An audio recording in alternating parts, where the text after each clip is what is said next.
الحمد لله نحمده ونستعينه ونستغفره ونؤمن به ونتوكل عليه ونعوذ بالله من شرور أنفسنا ومن سيئات أعمالنا من يهده الله فلا مضل له ومن يضلله فلا هادي له ونشهد أن لا إله إلا الله ونشهد أن محمدا عبده ورسوله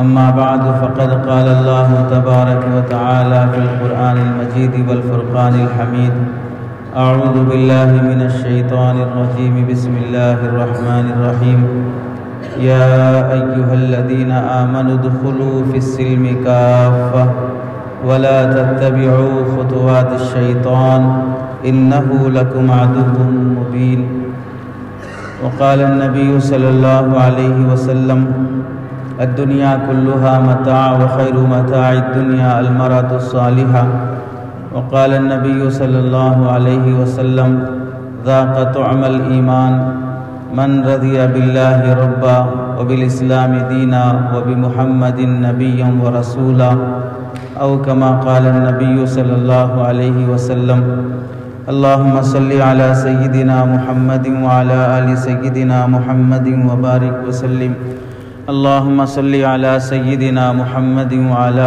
آل سيدنا محمد وبارك وسلم اللهم صل على سيدنا محمد وعلى آل سيدنا محمد وبارك وسلم۔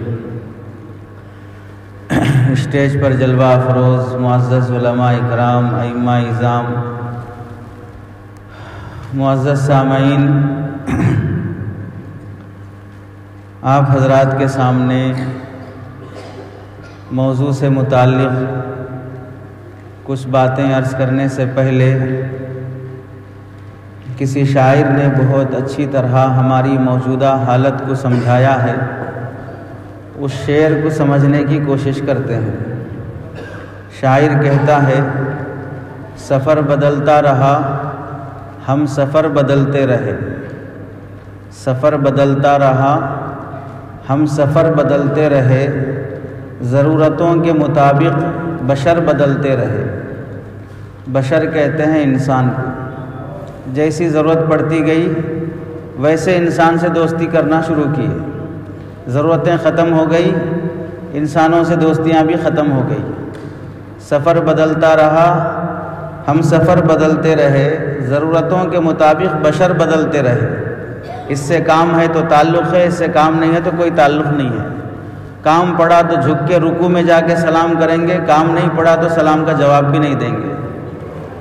ضرورتوں کے مطابق بشر بدلتے رہے۔ جہاں سکون ملا بیٹھ جاتے تھے ہم لوگ، جہاں سکون ملا بیٹھ جاتے تھے ہم لوگ، پرندوں کی طرح ہم بھی شجر بدلتے رہے۔ شجر کہتے ہیں درخت کو، پرندوں کو جہاں سکون ملا وہاں بیٹھ جاتے ہیں، ان کی طرح ہم بھی اپنا ٹھکانہ بدلتے رہے۔ اب ان کے ساتھ کام ہے تو مسجد میں بیٹھیں گے، ان کے ساتھ کام ہے تو تھیٹر میں بیٹھیں گے، ان کے ساتھ کام ہے تو شراب خانے پہ بیٹھیں گے، ان کے ساتھ کام ہے تو جنگل میں بھی بیٹھیں گے۔ تو شاعر کہتا ہے جہاں سکون ملا بیٹھ جاتے تھے ہم لوگ، پرندوں کی طرح ہم شجر بدلتے رہے۔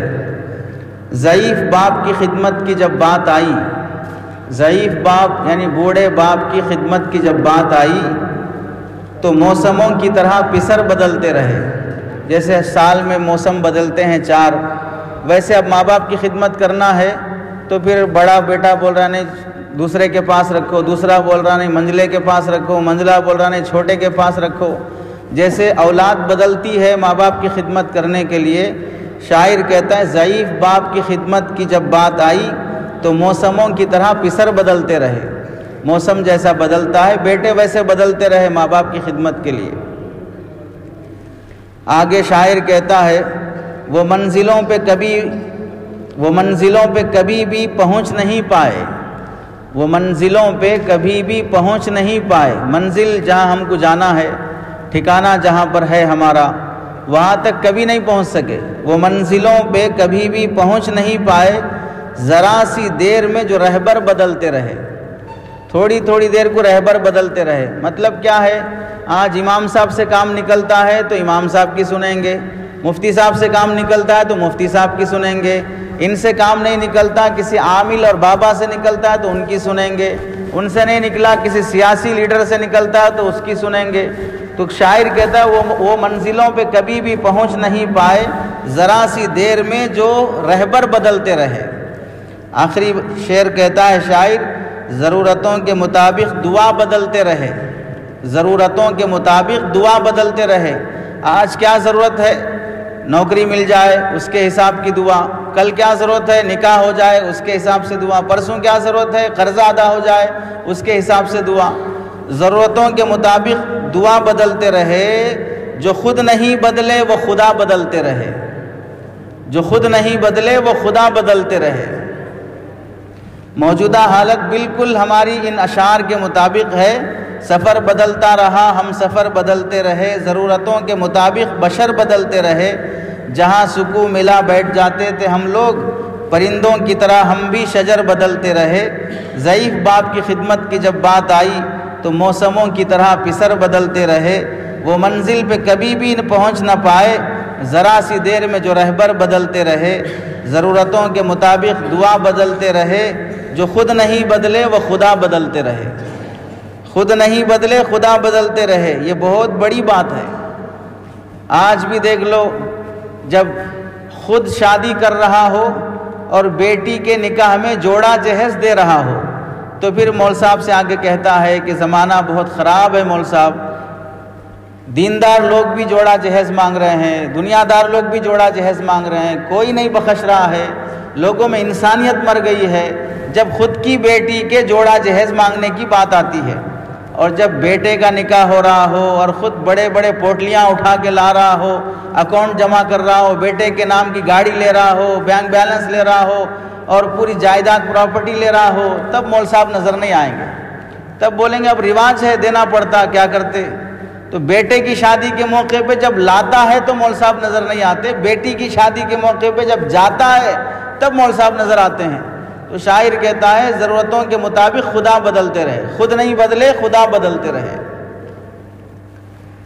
کبھی مفتی صاحب سے کام چلا تو ان سے فتویٰ، کبھی مفتی صاحب سے نہیں چلا قاضی صاحب سے چلا ان کے پاس چلے گئے، کبھی مسجد میں ہوا حل مسئلہ ہو گیا کمیٹی سے تو وہاں حل کر لیے، کبھی نہیں ہوا تو پولیس اسٹیشن سے وہاں چلے گئے۔ اپنے حساب سے ضرورتوں کے مطابق دعا بدلتے رہے، جو خود نہیں بدلے وہ خدا بدلتے رہے۔ ہماری موجودہ حالات جو مسلمانوں میں پیش آ رہے ہیں، ایک بڑے عالم دین نے ایک تمثیلی واقعے سے سمجھایا۔ ایک گاؤں میں ایک بادشاہ تھا، اس نے بہترین سڑک اس گاؤں کے لوگوں کو ان کے گاؤں تک جانے کے لیے ایک بہترین سڑک بنائی اور گاؤں کے لوگوں کو بلایا اور یہ کہا کہ آپ لوگ یہ سڑک کا جائزہ لے کے آؤ کہ آپ کے گاؤں کو جانے کے لیے میں نے بہت بہترین سڑک بنائی ہے، آپ کے گاؤں کا ہر آدمی یہ سڑک پر چل کر اس کا سروے کر کے مجھے بتائے کہ سڑک اچھی بنی ہے یا خراب بنی ہے۔ تو گاؤں کے سب لوگ گئے، سروے کر کے پوری سڑک کا جائزہ لے کے واپس آئے۔ آنے والوں سے بادشاہ اور اس کا وزیر کھڑے ہو کر ایک ایک آدمی سے جائزہ لینے لگا کہ سڑک کیسی بنی ہے۔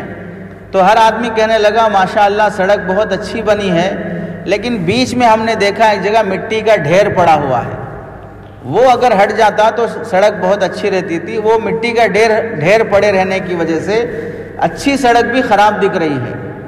دوسرے سے پوچھے وہ بھی وہی بولا، تیسرے سے پوچھے وہ بھی وہی بولا، ہر آدمی کہہ رہا ہے سڑک تو اچھی ہے لیکن وہ مٹی کا ڈھیر جو بیچ میں پڑ گیا ہے اس کی وجہ سے خرابی آ گئی ہے۔ پوری سڑک اچھی ہے، وہ ایک ڈھیر نہیں رہتا تو سڑک میں کوئی خرابی نہیں رہتی تھی۔ ایک ایک کرتے ہوئے سب چلے گئے، وزیر اور بادشاہ کھڑے رہے۔ شام ہو گئی تو دیکھا 40-50 سال کی عمر کا آدمی، ادھیڑ عمر کا، بڑھاپے کے قریب ہے، وہ آہستہ آہستہ سڑک کا جائزہ لے کے آ رہا ہے، چہرے پر کپڑوں پر دھول پڑی ہے۔ آنے کے بعد اس بڑے میاں نے کہا کہ میں معافی چاہتا ہوں، سب لوگ چلے گئے، میں بہت دیر سے پہنچا ہوں، اصل مسئلہ یہ ہے کہ آپ نے سڑک بہت اچھی بنائی ہے، وہاں پر مٹی کا ایک ڈھیر پڑا تھا، تو میں سوچا کہ بھئی اتنی اچھی سڑک میں یہ مٹی رہے گی تو خراب دکھے گا، تو میں خود وہ مٹی کا ڈھیر ہٹا کر اسے صاف کرنے لگا، جس کی وجہ سے پوری دھول مجھ پر پڑ گئی، تو وہاں میں نے دیکھا کہ مٹی کے ڈھیر کے نیچے ایک تھیلی پڑی ہے۔ جب تھیلی کھول کے دیکھا تو اس میں سونے چاندی کے سکے ہیں، تو یہ میں واپس کرنا چاہتا ہوں، شاید سڑک بنانے والوں میں سے کسی کی چھوٹ گئی ہوگی، گر گئی ہوگی، جس نے بھی سڑک بنایا آپ اسے یہ تھیلی دے دیں۔ بادشاہ کو یہ کہہ کر سونے چاندی کی تھیلی حوالے کر کے جب وہ جانے لگا، بادشاہ نے اسے رکا کر کہا کہ یہ تھیلی اب آپ سے یہاں سے یہ آپ کی ہے، آپ رکھ لو۔ یہ تھیلی ہم نے خود رکھا تھا، وہاں پر مٹی کا ڈھیر بھی ہم نے خود ڈالا تھا تاکہ ہم جائزہ لے سکیں سڑک پر چلنے والے لوگ سڑک پر جو گندگی ہے یا خرابی ہے اسے دیکھ کر شکایت کرتے رہیں گے یا اپنی ہمت اور طاقت کے حساب سے کچھ کام بھی کریں گے۔ تو میں نے دیکھا پوری بستی کے لوگ ایسے ہیں، سڑک اچھی ہے لیکن ڈھیر خراب ہے، یہ بول کے جانے والے پورے لوگ ہیں، ایک بندہ نکلا جو خرابیوں سے ختم کرنے کے لیے تیار ہوا۔ آج ہمارے سماج کا یہی حال ہے، کوئی لڑکی کہیں بھاگ جاتی ہے، کسی غیر سے شادی ہو جاتی ہے، کوئی نوجوان لڑکا شراب کا عادی بن جاتا ہے، کوئی شادی سے پہلے ہی لیو ان ریلیشن شپ کے ذریعے سے عیاش اور بے حیا بن جاتے ہیں، کہیں سود خوری کا نظام عام ہو جاتا ہے، کہیں گھروں میں بے پردگی ہو جاتی ہے، آس پاس میں لڑائی جھگڑے چلتے رہتے ہیں۔ تو سارے لوگ ایسے تماشائی بنے بیٹھتے ہیں، جیسے اسے اگر جنگل کی زبان میں کہا جائے تو الو بنے بیٹھتے ہیں، صرف دیکھتے رہتے ہیں کہ کیا چل رہا ہے، کچھ کرنا نہیں ہے۔ لڑنے والوں کو دیکھتے رہیں گے، شرابیوں کو دیکھتے رہیں گے، زانیوں کو دیکھتے رہیں گے، لڑکیاں بھاگ رہی ہوں تو بھی دیکھتے رہیں گے، محبت کے جال میں پھنس کر عزتیں لٹ رہی ہوں تو بھی دیکھتے رہیں گے۔ ایک کوئی بندہ ملے گا جو فکر کرے گا، اسے بچانے کی کوشش کرے گا، اسے روکنے کی کوشش کرے گا، ایک سے چار لوگوں کو جمع کرے گا، خود سے جو ہو سکتا ہے وہ کرنے کی کوشش کرے گا۔ سماج میں ایک دو بندے ملنا مشکل ہے۔ بالکل ایسی صورتحال ہے جو اس بادشاہ نے کر کے دکھایا کہ سارے لوگ آ رہے ہیں اور شکوہ شکایت کر رہے ہیں لیکن مٹی کا ڈھیر ہٹانے کے لیے تیار نہیں ہے۔ جان رہے ہیں کہ ہمارے سماج میں سودی نظام بڑھ رہا ہے، لڑکیاں عورتیں ایسی ناجائز اسکیموں میں پھنس رہی ہیں جس کی وجہ سے انہیں جسم فروشی اور دھندے پہ اترنا پڑے گا، انہیں اپنے شوہر کے ہوتے ہوئے غیر کے بستر پہ لیٹنا پڑے گا، انہیں ماں باپ کے ہوتے ہوئے ان کے مشورے کے بغیر انہیں کسی غیر کے ساتھ جانا پڑے گا، انہیں اسکول کالج تعلیم کے بہانے ایجوکیشن کے بہانے ماں باپ کی عزت جا رہی ہے، سماج کی ناک کٹ رہی ہے، ہمارے نوجوان لوگ نشے کے عادی بنتے جا رہے ہیں، ہمیں پولیس تھوک رہی ہے کہ تمہارا جوان رات کے 2 بجے تک 12 بجے تک کٹوں پہ بیٹھا رہتا ہے، چبوتروں پہ بیٹھا رہتا ہے، گاڑیاں لے کے ریسنگ کرتا رہتا ہے۔ کالجوں میں پڑھنے والے نوجوانوں کی شکایتیں آتی ہیں پروفیسر کی طرف سے، ہیڈ ماسٹر کی طرف سے کہ وہاں پر اٹینڈنس کمپلیٹ نہیں رہتا ہے، پڑھنے کے لیے کلاس روم میں بیٹھا تو چھیڑتے رہتا ہے، کوئی تمیز نہیں ہے، 10 بار فیل ہو رہا ہے، بات کرنے کا ڈھنگ سلیقہ نہیں ہے۔ یہ ساری مشکلیں، بدنامی کی حرکتیں ہمارے مسلمان سماج میں لڑکوں لڑکیوں کی طرف سے سگریٹ پینے کی شکایتیں، ڈرگس یوز کرنے کی شکایتیں، نشہ کرنے کی شکایتیں، یہ سب آتی رہیں گی، ایک دوسرے سے شکایتیں سنتے رہیں گے۔ ہم سے کیا ہو سکتا ہے، ہم کیا کر سکتے ہیں؟ میں کوئی مردہ نہیں ہوں، میں جاندار انسان ہوں، میں کچھ بول سکتا ہوں، میں کچھ کر سکتا ہوں۔ وہ اقدام کرنے والے ہمارے سماج میں کتنے لوگ ہیں؟ علماء نے لکھا ہے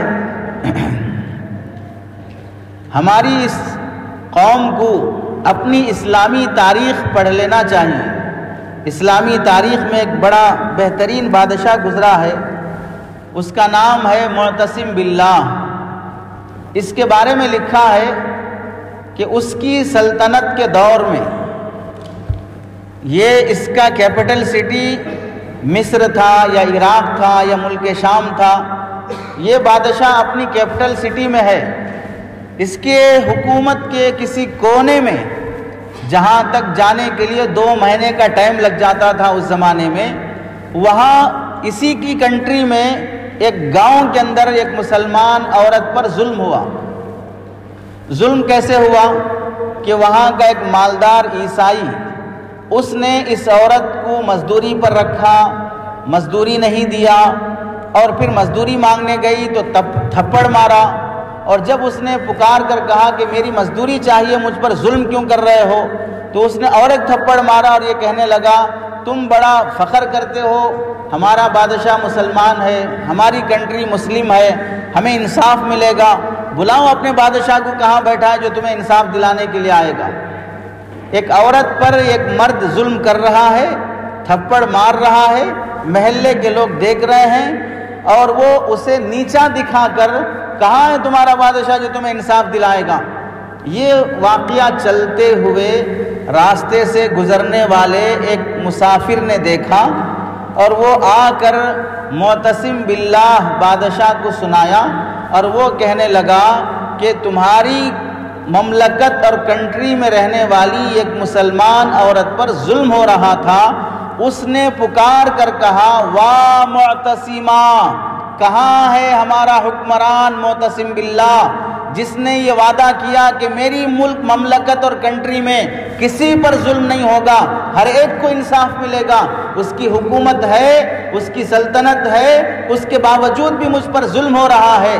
اس مسافر نے معتصم باللہ کو خبر دی، معتصم باللہ نے اس مسافر سے اس ایریے کا پتہ معلوم کیا اور لشکر تیار کیا، 2 مہینے کا سفر کر کے اس گاؤں میں پہنچا، اور وہاں اس عورت کے گھر کے سامنے اس عیسائی کو بلا کر الٹا لٹکا کر کوڑے مارے اور اسے اس کی سزا دی، اور اس کے بعد اس خاتون سے کہا کیا تمہارا بھائی معتصم باللہ اس کنٹری کا حکمران اور گورنر تمہاری مدد پوری کر دیا، تمہارے ظلم کا انصاف دلا دیا؟ جب اس عورت نے اطمینان کا جواب دیا تب وہ وہاں سے واپس لوٹا۔ علماء لکھتے ہیں اپنی مملکت میں کسی 2 مہینہ دور رہنے والے علاقے کی ایک عورت پہ ظلم ہوتا ہے تو بادشاہ وہاں انصاف دلانے کے لیے فوج لے کر پہنچ جاتا ہے، اور آج حال یہ ہے کہ مسلمان کے گھر کے بازو کسی لڑکی کے ساتھ ریپ بھی ہو جائے، کسی لڑکے اور لڑکے میں جھگڑے اور لڑائی ہو جائے، پراپرٹیوں کی وجہ سے پولیس اسٹیشن اور کورٹ کچہری کے کیسز ہو جائیں، میاں بیوی کے جھگڑوں سے خلا طلاق مہیلا منڈل بھر جائیں، اس کے باوجود بھی مسلمانوں کے کان پہ جوں نہ رینگتی ہو کہ ہمارے سماج میں کیا چل رہا ہے، ہمیں کتنا اپنے سماج کو بچانے کی کوشش کرنا چاہیے۔ کہاں ایک عورت کی خاطر حکمران اپنی فوج تان دیتا ہے، اور کہاں مسلمان سب متحد ہو کر اپنے سماج کو نشے سے بچانے کے لیے، بیٹیوں کو بے حیائی سے بچانے کے لیے، خاندانوں کو جھگڑے اور خلا طلاق سے بچانے کے لیے کوئی یونٹی بنائی جائے، کوئی گروپ بنایا جائے، اور کوئی ایسا اجتماعی طور پر نظام قائم کیا جائے جہاں پر وہ خواتین، وہ مائیں، وہ بیٹیاں غربت کی وجہ سے، غریب ہونے کی وجہ سے وقت پر ان کی شادی نہیں ہوتی ہے، ماں باپ کے پاس اتنی طاقت نہیں ہے کہ وہ بیٹیوں کا جوڑے جہیز کا ضرورت کے بقدر سامان کا انتظام کر کے اسے کسی مسلمان گھر میں رشتہ کر کے بالغ ہوتے ہی 17-18 سال کی عمر کو پہنچتے ہی اچھا رشتہ دیکھ کر اس بیٹی کا گھر بسا سکیں۔ ایسا انتظام ہمارے محلے میں، ہماری بستی میں 2-4 لوگ ہوں گے، 8-10 لوگ ہوں گے جو غریبی کی وجہ سے اپنی بیٹی کی شادی وقت پر نہیں کر سکتے، صحیح جگہ نہیں کر سکتے۔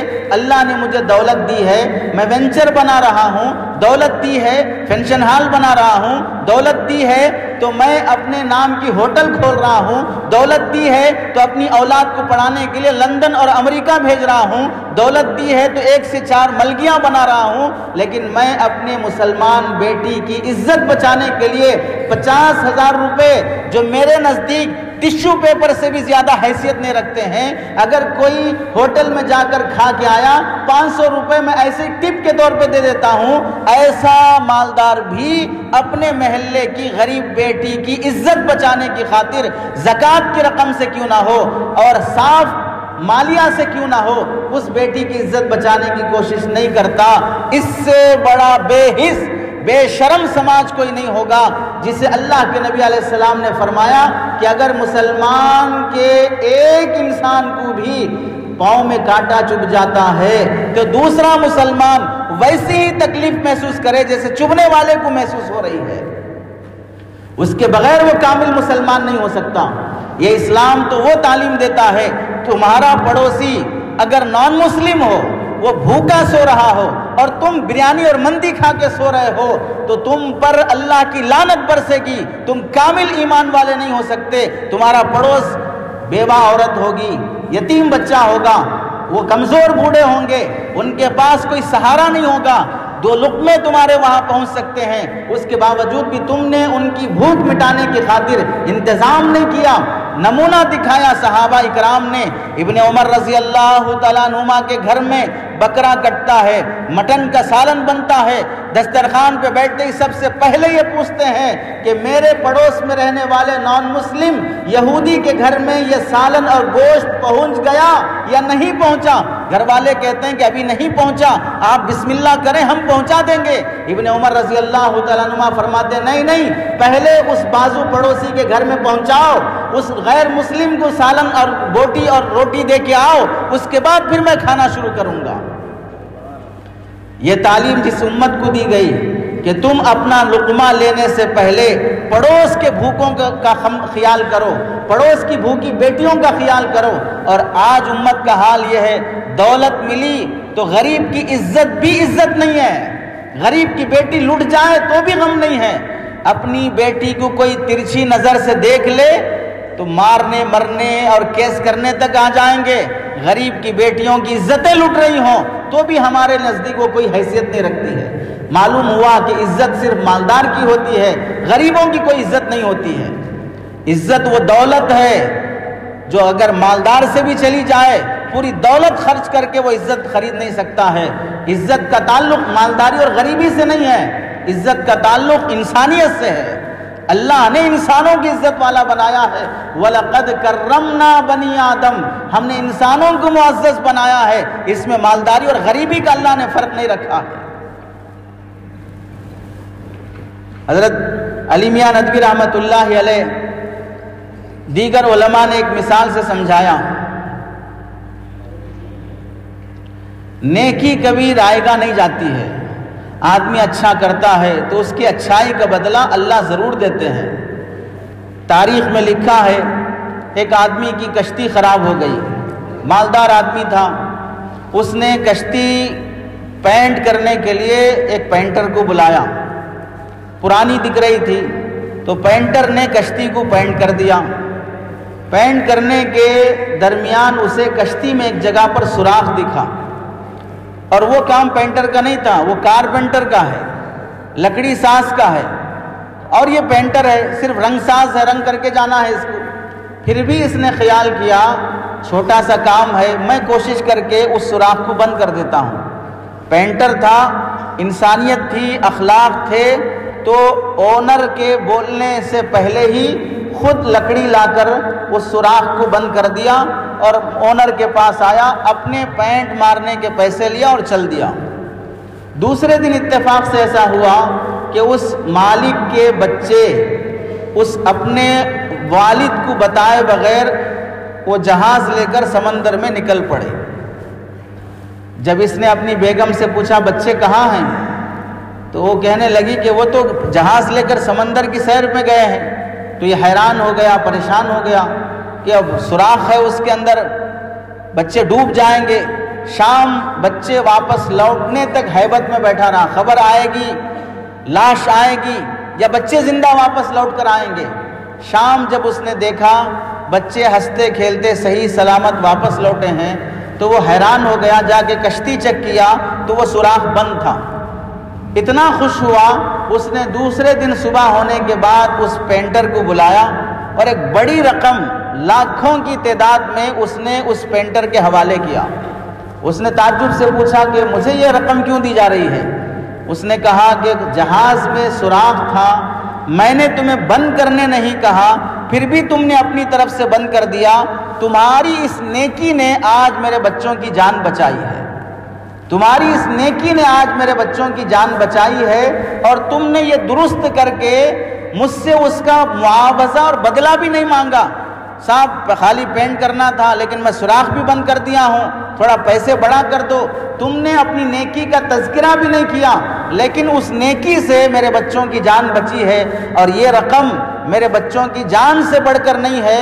اگر یہ رقم خرچ کروں تو میں اپنے ڈوبے ہوئے بچوں کو واپس نہیں لا سکتا ہوں، تمہارے اس نیکی سے میرے بچوں کی جان بچی، تو یہ میں تمہیں ہدیے کے طور پہ دے رہا ہوں۔ اس پینٹر نے سوچا تھا کہ اتنا چھوٹا کام کرنے سے مجھے اتنی بڑی رقم ملے گی، اس سے سبق لینا چاہیے۔ بہت سی نیکیاں چھوٹی چھوٹی ہوتی ہیں لیکن اس کا رزلٹ بہت بڑا ہوتا ہے۔ سوراخ چھوٹا ہی تھا لیکن وہ بچے اگر سمندر میں چلے جاتے اس سوراخ والی کشتی کے ساتھ تو پھر زندہ واپس نہیں لوٹ سکتے۔ اس چھوٹے سے سوراخ کو بند کرنے کی نیکی نے اس کارپینٹر کو اس کا بہترین بدلہ دیا۔ ایسے ہی ہماری زندگی میں بھی بہت سے کام چھوٹے چھوٹے ہوتے ہیں، بڑی اہمیت کے حامل نہیں ہوتے، لیکن اس چھوٹے سے کام سے کسی کی زندگی بچ جاتی ہے، اس چھوٹے سے کام سے کسی کی جان بچ جاتی ہے، اس چھوٹے سے کام سے کسی کی عزت بچ جاتی ہے۔ آپ نے دیکھا کوئی لڑکی کسی اجنبی لڑکے کے ساتھ بائک پہ بیٹھ کے جا رہی ہے، کوئی لڑکی کسی آٹو والے کے ساتھ تنہا جا رہی ہے، کوئی لڑکی کسی لڑکے کے ساتھ کسی درخت کے نیچے بیٹھ کر گپ شپ کر رہی ہے۔ یہ معمولی کام نہیں ہے۔ آپ نے ایک قدم بڑھا کر پوچھ لیا، بیٹی تم کون ہو، کہاں سے آئی ہو، یہ لڑکا کون ہے، کیوں یہاں پر کھڑے ہو، کیوں اس کے ساتھ جا رہے ہو، کیوں آٹو میں بیٹھ کے گپ شپ کر رہے ہو، کیوں اس جھاڑ کے نیچے بیٹھ کے مغز ماری کر رہے ہو۔ یہ تم نے سوال کیا، اس بچی کو تھوڑا سا اس کے ماں باپ کی غیرت اور عزت اور حیا اور شرم کی طرف توجہ دلائی، تو یہ چھوٹا سا کام ایک پریوار کی بیٹی کی عزت بچا سکتا ہے۔ ایک چھوٹا سا کام ایک بیٹی کو کسی لٹیرے کے ہاتھ میں عزت لٹانے سے بچا سکتا ہے۔ ایک بیٹی کو آج کسی نالائق عاشق، سڑک چھاپ عاشق کی جال میں پھنس کر 1 مہینے 2 مہینے کے بعد کسی ریلوے پٹری پر لاش کی شکل میں، ٹکڑوں کی شکل میں، کسی کنویں میں مردار کی شکل میں پائے جانے سے بچا سکتا ہے آپ کا کسی لڑکی کو کسی غیر کے ساتھ کھڑے بیٹھے دیکھ لینا اور پھر اسے تنبیہ کر کے اس کے والدین کے حوالے کر دینا۔ لیکن ہم کرتے کیا ہیں؟ برقع پہنی ہے اور کسی ایرے غیرے کے ساتھ بیٹھی ہے، ہم دور سے ویڈیو بنا لیں گے یا بازو والے سے کہیں گے دیکھو مسلمان لڑکی برقع پہنی ہوئی ہے، کس کے ساتھ جا رہی ہے، کیا کر رہی ہے، اس کو بتائیں گے۔ یہ مردانگی نہیں ہے، یہ کنر بن کر رہنا ہے، یہ حماقت ہے۔ اگر اپنی بیٹی ویسے ہی کسی کے ساتھ بیٹھی ہوتی تو پھر کیا کرتے؟ اپنی بہن ویسا بیٹھی ہوتی تو کیا کرتے؟ اپنی بھتیجی بیٹھی ہوتے تو کیا کرتے؟ اپنی بھانجی بیٹھی ہوتی تو کیا کرتے؟ اللہ کے نبی علیہ السلام نے یہی مثال دے کر سمجھائی جب اس نوجوان نے اللہ کے نبی کے پاس آ کر اجازت مانگی، یا رسول اللہ مجھے اجازت دیں، میں زنا کرنا چاہتا ہوں، میں سیکس کرنا چاہتا ہوں، شادی کرنا نہیں بدکاری کرنا چاہتا ہوں، اجازت۔ کتنے گھٹیا کام کی اور کس سے؟ پاکیزہ شخصیت رسول اللہ سے، وہ آ کر گھٹیا کام کی اجازت مانگ رہا ہے۔ آج تک کبھی کسی نے تصور کیا کوئی بیٹا آ کر اپنے باپ سے کہے ابا مجھے 1000 روپے دیجئے مجھے سیکس کرنے جانا ہے، امی مجھے 1500 روپے دیجئے مجھے شراب پینے جانا ہے؟ ایسا سوال اگر بیٹا باپ سے کر لے، بیٹی ماں سے کر لے تو پھر کتنا آدمی کا غصہ چڑھ جاتا ہے، پارا اوپر ہو جاتا ہے۔ نبی کریم صلی اللہ علیہ وسلم سے وہ نوجوان سوال کرتا ہے تو آپ نے کیا سمجھایا؟ بٹھایا، تسلی سے ایک ایک رشتے کو گناتے ہوئے، اہمیت کے ساتھ رشتہ بتاتے ہوئے، اگر یہی کام تمہاری والدہ کے ساتھ کوئی باہر والا کرنا چاہے تو راضی رہو گے؟ اگر یہی کام تمہاری بہن کے ساتھ کوئی کرنا چاہے تو راضی رہو گے؟ اگر یہی کام تمہاری بیٹی کے ساتھ کوئی کرنا چاہے راضی رہو گے؟ اگر یہی کام تمہاری آنٹی کے ساتھ کوئی کرنا چاہے راضی رہو گے؟ تو وہ نوجوان ہر بار کہتا ہے ہرگز نہیں، ہرگز نہیں۔ تو آپ نے فرمایا جس سے تم بدکاری کرنا چاہتے ہو وہ بھی کسی کی ماں ہوگی، کسی کی بہن ہوگی، کسی کی بیٹی ہوگی، کسی کی خالہ ہوگی، کوئی نہ کوئی رشتہ ہوگا۔ جیسے تم اپنے رشتہ داروں کے ساتھ برائی پسند نہیں کرتے، ویسے ہی دوسرے بھی اپنے رشتہ داروں کے ساتھ برائی پسند نہیں کرتے۔ جو نوجوان لڑکے کسی بھی لڑکی کو، چاہے کسی بھی ریلیجیس سے وہ اس کا تعلق ہو، اگر محبت کے جال میں پھنسا رہا ہے، مسلمان ہو کہ غیر مسلم ہو، اس کی بہن کو اگر کوئی پھنسائے تو پھر کیا ہوگا؟ اس کی بیٹی کے ساتھ کوئی یہ برا کام کرے تو پھر کیسا لگے گا؟ اسے ایک آدمی نے بڑی اچھی بات سے سمجھایا. ہر آدمی چاہتا ہے کہ اس کی کوئی، ہر نوجوان چاہتا ہے کہ اس کی کوئی نہ کوئی گرل فرینڈ ہو.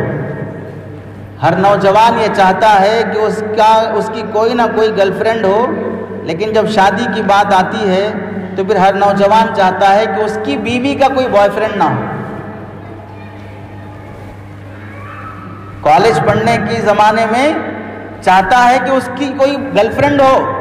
ہر نوجوان چاہتا ہے، ایک ایک بھی چاہے گا، دو دو بھی چاہے گا، تین تین بھی چاہے گا. لیکن جب شادی کا موقع آتا ہے تو اس کی بیوی کا کوئی بوائے فرینڈ نہیں ہونا.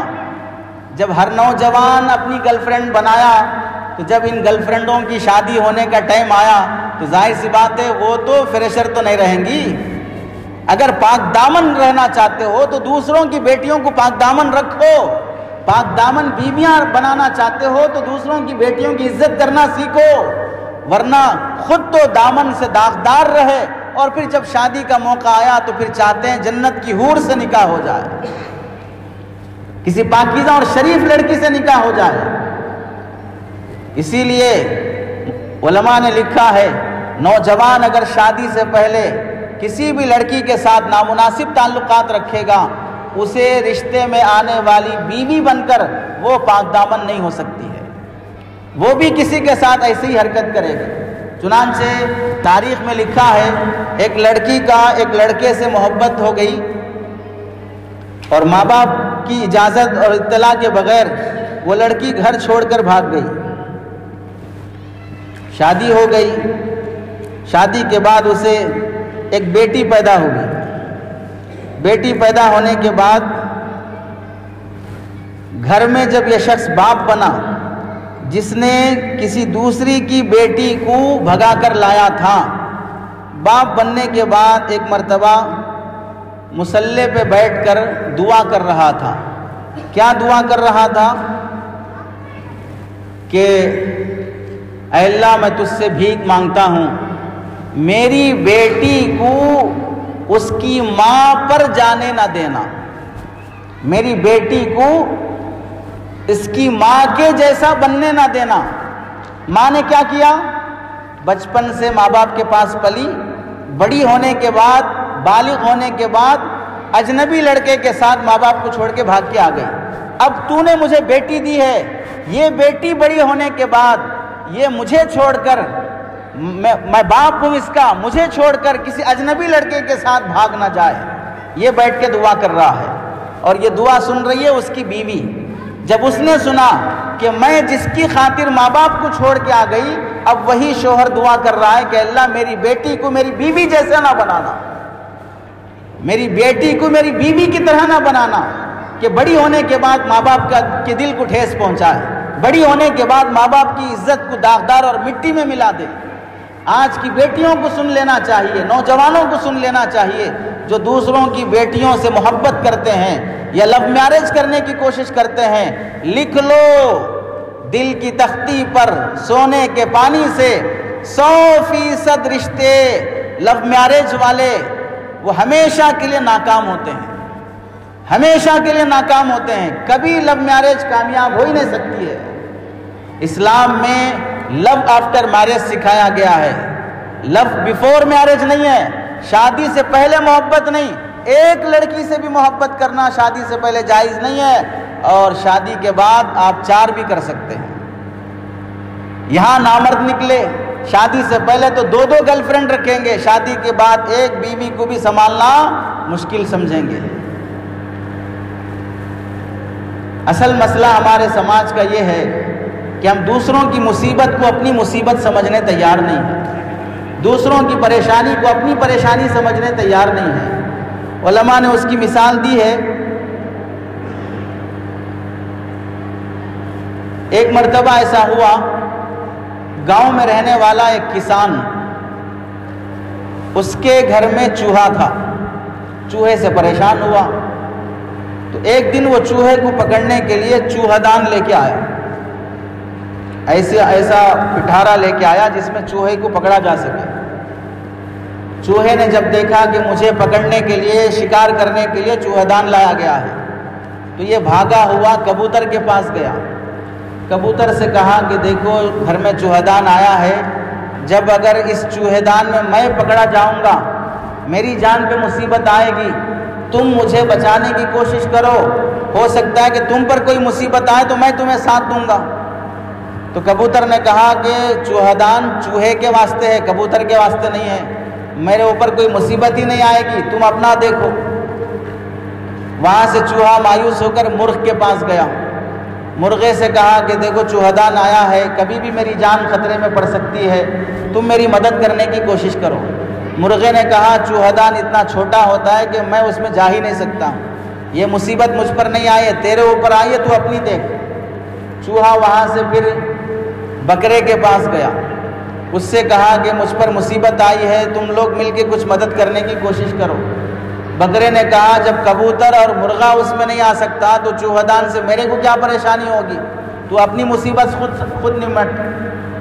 آخر 2-4 دن کے بعد اتفاق سے ایسا ہوا، چوہا پکڑنے کے لیے اس کسان کی بیوی نے چوہے دان کو جہاں پر رکھا تھا غلطی سے اس میں سانپ آ گیا، اور اس کی بیوی اندھیرے میں چوہا سمجھ کر اس کے دم کو پکڑ لی، وہ تھا سانپ، فوراً اس نے پلٹ کر ڈس لیا، زہر اس کسان کی بیوی کے جسم میں پھیل گیا۔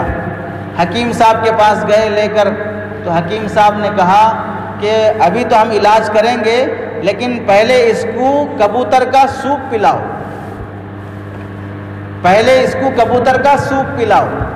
اب بسم اللہ ہوئی کبوتر سے، کبوتر کٹ گیا اور اس کا سوپ پلا دیا گیا، پھر بھی ٹھیک نہیں ہوئی تو پھر حکیم صاحب نے کہا کہ نہیں، اب مرغ کاٹ کر مرغ کا چکن کا سوپ پلاؤ۔ مرغا بھی کٹ گیا اور اس کا بھی سوپ ختم ہو گیا، اور چوہا یہ سب دیکھ رہا ہے، پہلے کبوتر کٹا پھر مرغ کٹا۔ اب جب کسان کے رشتہ داروں کو معلوم ہوا کہ ہمارے پڑوس کی ہمارے رشتہ دار ایک عورت بیمار ہو گئی ہے، اسے سانپ کاٹ لیا ہے، تو سارے رشتہ دار جمع ہو گئے عیادت کرنے کے لیے۔ اتفاق سے عیادت کے لیے جب یہ لوگ آئے، اسی درمیان میں اس کی بیوی کا انتقال ہو گیا۔ اب انتقال پر آدمی چہلم چالیسواں کرتا ہے، لوگوں کو ایصال ثواب کے لیے دعوت دیتا ہے۔ اب اس کسان کے پاس بکرے کے علاوہ کچھ نہیں تھا، وہ بکرا بھی کٹ گیا اور سارے رشتہ داروں میں ہضم بھی ہو گیا، اور چوہا یہ سب تماشا دیکھ کر جنگل کا سفر کرنے لگا، اور اس نے یہ سبق دیا کہ اگر کسی سماج اور سوسائٹی کے چوہے پر بھی مصیبت آتی ہے، اس سوسائٹی کا مرغ، کبوتر اور بکرا بھی اس مصیبت کو اپنی مصیبت نہیں سمجھتا ہے، تو پھر یہی مثال انسانوں کو بھی سمجھنا چاہیے۔ ہمارے پڑوس میں رہنے والے کسی غریب پر، کسی مزدور پر، کسی پڑوسی پر، کسی رشتہ دار پر کوئی مصیبت آتی ہے اور اس مصیبت کو میں اپنی مصیبت نہیں سمجھتا ہوں، تو پھر انتظار میں رہو کہ وہ مصیبت ہم تک آئے گی۔ آج کسی اور کی بیٹی گئی ہے، کل کسی اور کی جائے گی۔ آج کسی اور کے بیٹے نے نشہ کیا ہے، شراب پیا ہے، کل کسی اور کا بیٹا شراب پیے گا۔ آج کسی کے بچے نے چوری کیا ہے تو کل کسی اور کا بچہ کرے گا۔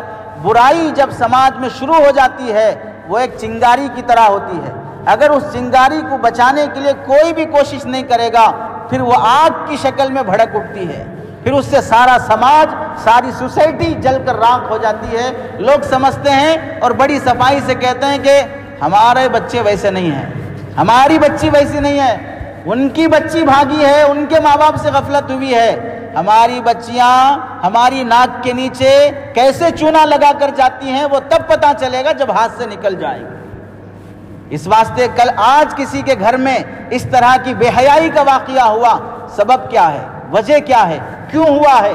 موبائل کے غلط استعمال سے ہوا۔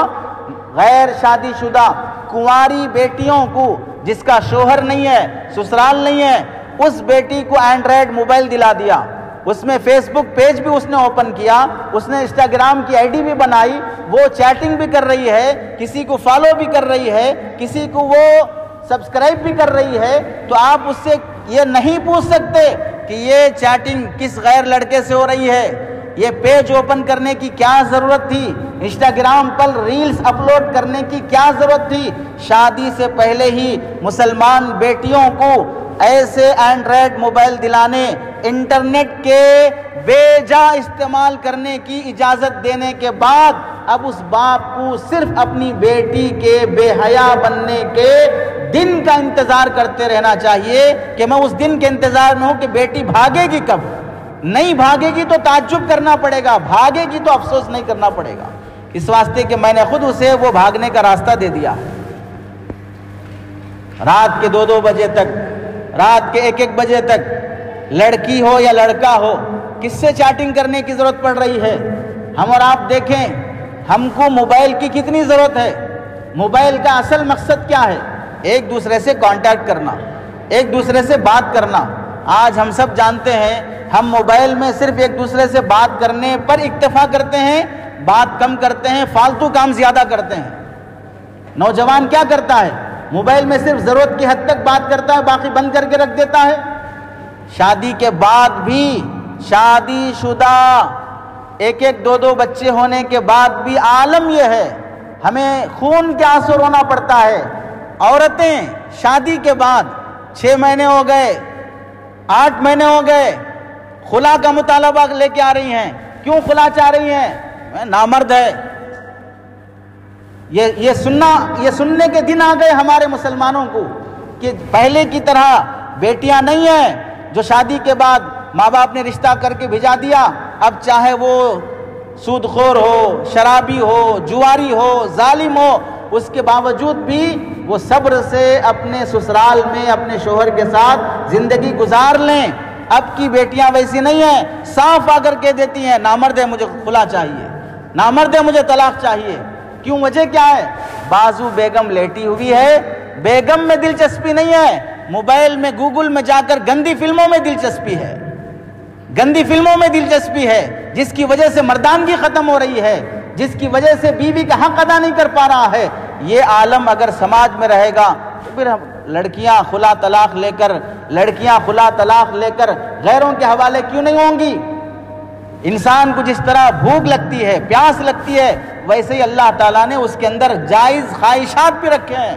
اس خواہش کو اگر جائز طریقے سے پورا نہیں کیا جائے گا تو پھر انسان ناجائز طریقہ ڈھونڈے گا۔ آپ کو پیاس لگی، پانی مل گیا تو آپ پلانے والے کا شکریہ ادا کریں گے۔ آپ کو پیاس لگی پھر بھی آپ کو کسی نے پانی نہیں پلایا، مانگنے پر بھی نہیں پلایا، اور کوئی کہہ رہا ہے کہ پانی تو نہیں ہے لیکن ڈرنکس ہے، پانی تو نہیں ہے لیکن شراب ہے، پانی تو نہیں تو فلاں ڈرنکس ہے۔ اب آدمی کیا کرے گا؟ بھائی پیاس بہت لگی، جو ہے وہ دے دو، کھانا بھوک بہت زیادہ لگی ہے، جو ہے وہ دے دو۔ جب جائز طریقے سے بھوک اور پیاس نہیں مٹے گی، ناجائز طریقے سے بھوک اور پیاس مٹائی جائے گی۔ آج سماج میں وہی ہو رہا ہے کہ جائز طریقے سے بیٹا بڑا ہو گیا، بیٹی بڑی ہو گئی، فوراً شادی کی فکر کرو۔ 25 سال کا جوان شادی کی فکر نہیں ہے، کیوں؟ ابھی کمانا باقی ہے، کمانا باقی ہے۔ لیکن 15 سال میں جو بالغ ہو گیا، بالغ ہونے کا مطلب کیا ہے؟ اب اسے کھانے اور پانی کی پیاس کے ساتھ شہوت کی پیاس بھی شروع ہو چکی ہے۔ اب 15 سے 25 سال تک 10 سال اس کی پیاس اندر تڑپتی رہی، جبکہ وہ موبائل میں گندی چیزیں بھی دیکھ رہا ہے، بے حیائی کی تصویریں دیکھ رہا ہے، اس سے اور بھڑک رہی ہے، اور نوجوانوں کی دوستیاں دیکھ رہا ہے، کالجز کے اندر وہ بوائے فرینڈ گرل فرینڈ اور ایک دوسرے کے ساتھ گندی حرکتیں دیکھ رہا ہے، اس کی شہوت بھڑک رہی ہے، اور ماں باپ بیٹھے تماشائی بنے انتظار میں کہ جب کمائے گا پھر شادی کریں گے، کمائے گا تو شادی کریں گے۔ آج کے جوان کو شادی مشکل ہے اور بدکاری آسان ہے۔ شادی میں کتنے رسومات، شادی میں کتنا خرچہ، شادی میں کتنا ٹائم، جوڑا جہیز کے لیے کتنے پیسے، اور پھر ایک دوسرے سے رشتہ کرنے کے لیے کتنے اس میں نخرے۔ لڑکا ایسا ہے، لڑکی ایسا ہے، ذاتی مکان نہیں ہے، لڑکے کی ہائٹ اتنی ہے، لڑکی کی ہائٹ اتنی ہے، کلر ایسا ہے، ناک ایسی ہے، سر ایسا ہے، پیر ایسے ہیں، اتنے سارے نخرے کرنے کے بعد جو رشتہ ہوگا اس سے بہتر ہے 2000 میں فلاں آ جائے گی۔ یہ خیالات کیوں پنپ رہے ہیں؟ لوگ سمجھتے ہیں کہ بھئی کیا بہت کھل کے بول دے رہے، تو یہ جو سب ہو رہا ہے کیا چھپے چھپائے ہو رہا ہے؟ یہ سب دیکھ کے جوں نہیں رہیں گی، یہ سب دیکھ کے غصہ نہیں آیا، یہ سب دیکھ کے روکنے کی ہمت نہیں آئی، اور جو ان غلطیوں پر توجہ دلا رہا ہے کہ یہ غلط ہو رہا ہے، روکو اپنے سماج کو، آج نہیں تو کل ہماری بیٹی ہمارا بیٹا مبتلا ہو سکتا ہے، تو پھر یہ سب نہیں بولنا چاہیے، یہ سب نہیں بولیں گے۔ جب پولیس ٹھکائی کرے گی، جب سماج میں بیٹیاں بھاگیں گی اور عزتیں لٹیں گی، تب اس کے بعد مول صاحب دعا کیجئے ہماری بیٹی ایسا کر دی ہے، مول صاحب دعا کیجئے ہمارا بیٹا ایسا کر دیا ہے۔ جب آتے ہیں مول صاحب کے پاس دعا کے لیے، جب روتے ہیں سجدے میں پڑھ کر اللہ کے سامنے، اس دن فرشتے لات ماریں گے کہ اب رونے کی ضرورت نہیں ہے، آرام سے بیٹھے رہو۔ اسی دن کا تو تم انتظار کر رہے تھے، اسی دن کا تو ہم لوگ انتظار کر رہے ہیں کہ اپنی ذمہ داریاں پوری کرنا نہیں چاہیں گے، اور جب نتائج اور نقصانات ایسے بھیانک آئیں گے کہ مسلمان اپنے محلے میں، اپنے رشتہ داروں میں، اپنی گاؤں بستی میں منہ دکھانے کے قابل نہیں رہتا ہے، گاؤں چھوڑ کر جانا پڑتا ہے، سوسائڈ کر لینا پڑتا ہے، سولی پہ چڑھ جانا پڑتا ہے، اس دن کا ہم انتظار کر رہے ہیں۔ علماء نے لکھا ہے، ہمارے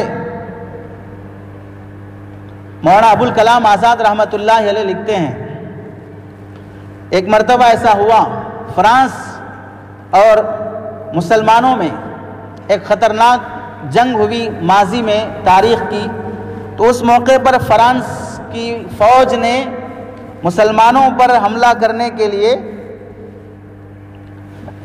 توپ اور بندوق سے گولیاں چلانی شروع کی، تو مسلمانوں کے پاس ایسے جنگ کے بڑے بڑے آلات موجود تھے، ایسے سپر پاور بم موجود تھے، مسلمانوں کے پاس ایسے منجنیق موجود تھے کہ فرانس کی فوج کے ایک دن میں چھکے چھڑ گئے، وہ سب ہار کر بھاگے، اور جا کر عیسائی پادری کے پاس سب لوگ جمع ہو کر پادری کو لے کے چرچ میں جا کے دعا کرنے لگے کہ عیسیٰ مسیح ہماری مدد فرما، عیسیٰ مسیح ہماری مدد فرما، اور ادھر مسلمان اپنے جنگ کے سامان کے ذریعے سے ان کو ہرا کر ان کے شہر سے ان کو بھگا رہا ہے۔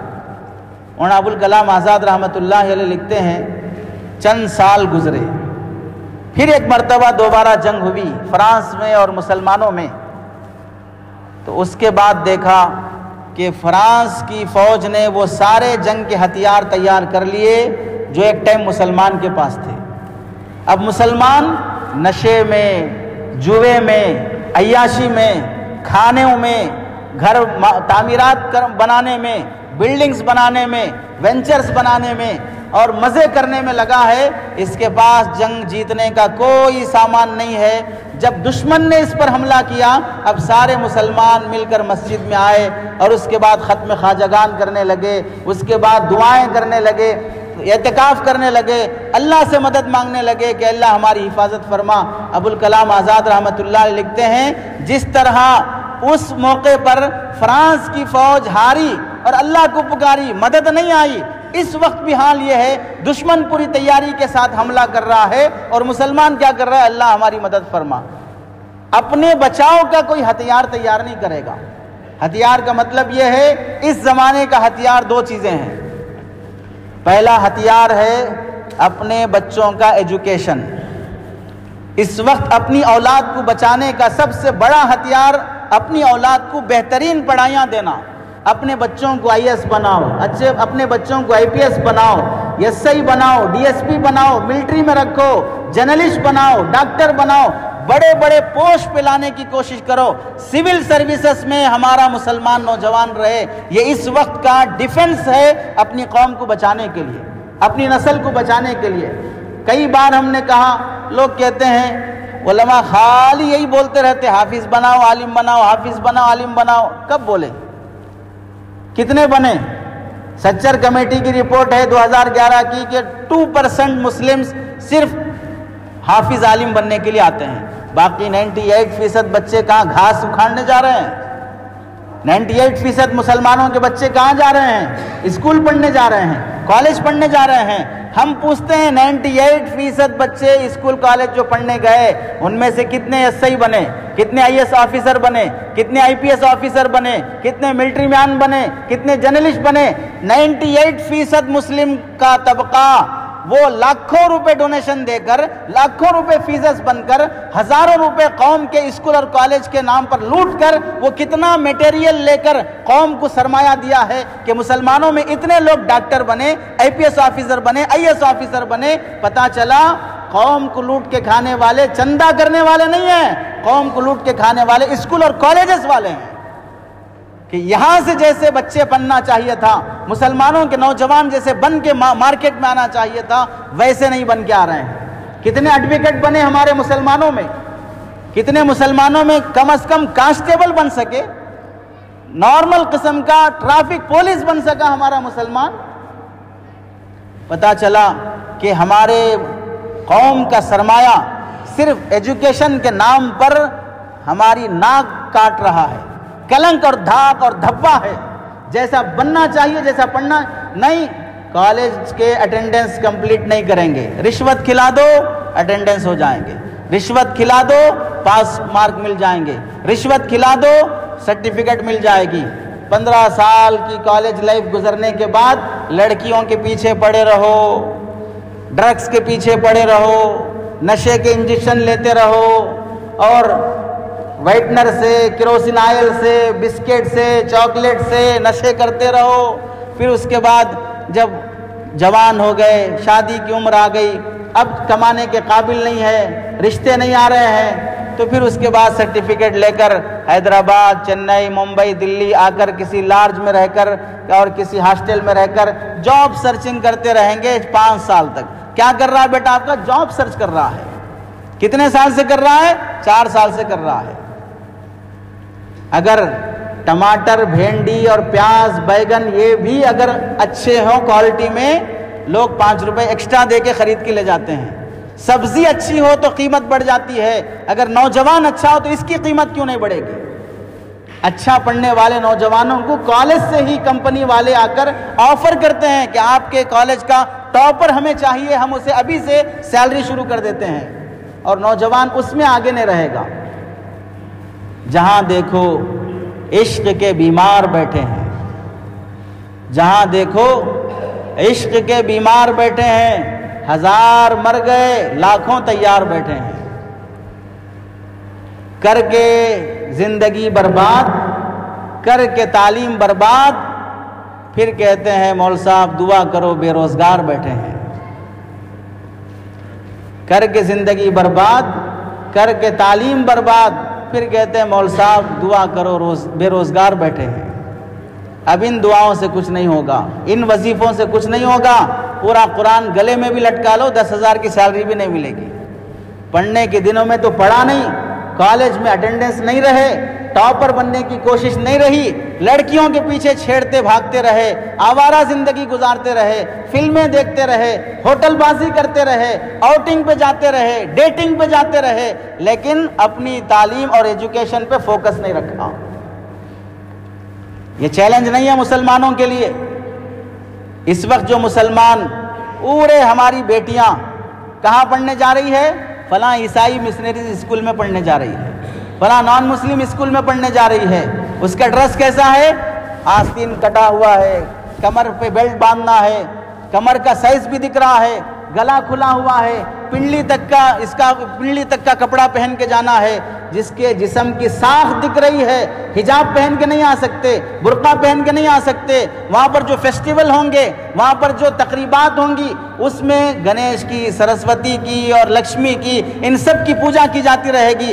شروع ہوتے ہی صبح کا سورج طلوع ہوتے ہی وندے ماترم کہنا پڑے گا، سوریہ نمسکار کرنا پڑے گا، یوگا کرنا پڑے گا، سب گوارا ہے۔ لیکن پوری مسلم کمیونٹی کو اتنی عقل نہیں آتی ہے کہ ہم اونلی فار گرلز ایک اسکول قائم کریں گے، لڑکیوں کے لیے ایک اسکول کھولا جائے گا، ان کے لیے کالج کھولا جائے گا جہاں پر لڑکیاں آئیں، چاہے وہ مسلمان کی ہوں چاہے وہ غیر مسلموں کی ہوں، بیٹی بیٹی ہوتی ہے، عزت عزت ہوتی ہے۔ ہم لڑکیوں کے لیے الگ سے تعلیم کا نظام بنائیں گے، چونکہ یہ بے حیائی کو ایجوکیشن سسٹم کی وجہ سے آ رہی ہے۔ لڑکے لڑکیاں بازو بیٹھیں اور گندی تصویریں ان کو دکھائی جائیں، ایک دوسرے کو اشارے کرتے رہیں، 9 کلاس سے ہی ان کو سیکس کی تعلیم بورڈ پر لکھ کر پڑھا دی جائے، پھر اس کے بعد ہم سمجھیں کہ اب ہماری بچیاں ویسا نہیں کرتی ہیں۔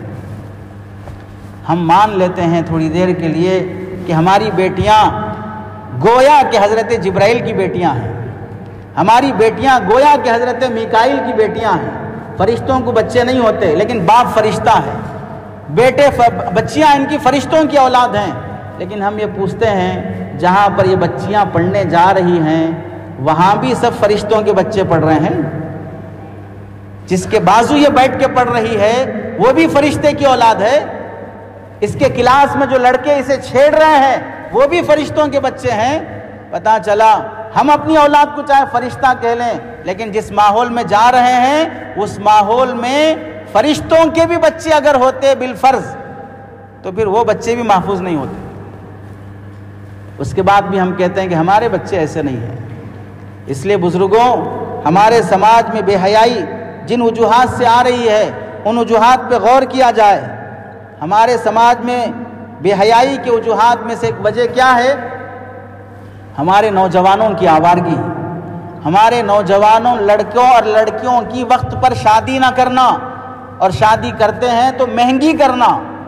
غریب آدمی بھی شادی کرنے کے لیے 5 لاکھ روپے 10 لاکھ روپے نواب کی طرح شادی کرنا، اور شادی کے لیے اگر پیسے کا انتظام نہ ہو خیرات مانگ لو، مسجدوں کے سامنے چندہ مانگ لو، لوگوں کے سامنے بھیک مانگ لو، یا نہیں تو پھر اپنا گھر رہن پہ رکھ دو، اپنی جائیداد اور پراپرٹی لے جا کر کسی بینک میں رکھ دو، لون لے کے آؤ، مٹی پہ لاؤ، اور بیٹی کا جوڑا جہیز بنانے کے لیے قرض دار بن جائے اور غیروں کے ہاتھ میں اپنی پراپرٹیاں رکھ کر سود بنتا رہے، انٹرسٹ پے کرتا رہے، تو پھر ہر آدمی اتنی طاقت کا نہیں ہے، تو پھر اس غریب گھرانے کی بچیاں انتظار نہیں کریں گی کہ میری شادی کی خاطر میرے باپ کی محنت کا گھر وہ گروی رکھا جائے، میری شادی کی خاطر میرا باپ انٹرسٹ پہ لانا پڑے، اس سے پہلے ہی میں کسی غیر کے ساتھ بھاگ جاؤں گی۔ یہ مہنگے شادیاں، یہ جوڑا جہیز لینے والے، یہ اس وقت امت کے ظالم ہیں، یہ اس وقت امت کی بیٹیوں کی عزت کے لٹیرے ہیں کہ ان کی وجہ سے غریب بچیوں کا سہاگ اجڑ رہا ہے، ان کی عیاشی اور ان کے رسومات کی وجہ سے غریب بچیوں کے وقت پر شادیاں نہیں ہو پاتی ہیں۔ اپنی اولاد کو صحیح تعلیم دینا، اپنی بچیوں کو دینی ماحول میں رکھنا۔ اس وقت حالات اتنے خطرناک ہیں، آپ کے ہی آس پاس کے علاقے کا واقعہ، مسلمان بیٹی کی شادی طے ہوئی، جمعرات کے دن نکاح ہے، منگل کے دن وہ لڑکی غیر کے ساتھ بھاگ جاتی ہے۔ کہاں کہاں بدنامی، جس گھر میں رشتہ ہوا اس گھر میں بدنامی، جن جن لوگوں کو کارڈ دے کر انوائٹ کیا شادی کے لیے ان سب کے سامنے بدنامی، جو فنکشن ہال بک کیا گیا اور گوشت والے کو کہا گیا، سبزی اور چاول والے کو کہا گیا، سب جگہ بدنامی، شادی کینسل کیونکہ بیٹی بھاگ گئی ہے۔ ایک دن کا فاصلہ ہے بس، پتہ چلا کیوں بھاگی؟ 6 کلاس سے لے کر 10 کلاس تک جس بس میں آنا جانا تھا اس اسکول بس میں کسی غیر سے دوستی ہو گئی، آج ایک دن پہلے شادی سے اس غیر کے ساتھ بھاگ جاتی ہے۔ کیوں توجہ نہیں ہے؟ بیٹی کو تعلیم اتنی زیادہ اہم ہے کہ بیٹیاں اس تعلیم کے بہانے، اس ڈگری کے بہانے باپ کو چھوڑ کے چلی جائیں، ماں باپ کے نام کو کی عزت مٹی میں ملا دیں، خاندان کی عزت اڑا دیں۔